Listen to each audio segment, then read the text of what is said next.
Ang lahat yan ay bukod-bukod. Tiyak sa mong liwanag at kapayapaan, ang saya-saya. Ang bagay, kadiliman, at silang mga salot, magsama-sama rin sila lahat. Puso, maging hati ang mundo natin. Mundo ng Espiritu mabuti, mundo ng Espiritu masama. Dahil ang lahat yan, kailangan natin kung paano ang Diyos gagawa ng katahimikan ng lahat.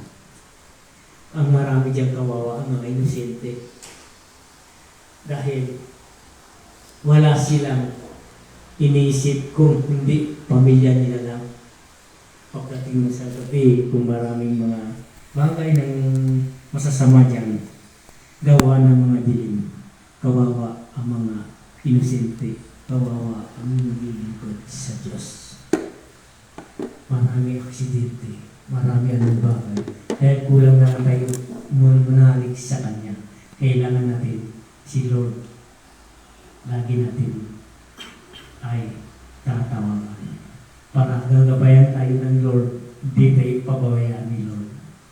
Wala naman hangarin siya kung hindi katahimikan, kapayapaan ang liwanag ng bawat kaisipan. Kung sa kanyang mga dilim, hindi sa kanya yun, at sila nang magawa nila ay hindi na maganda yun. Pero sabi ng Ama, kayo ang liligtas sa iyong sarili.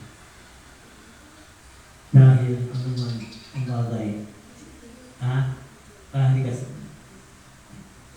ito, ang tatawag ko kayo. Isa rin pamilya natin ito.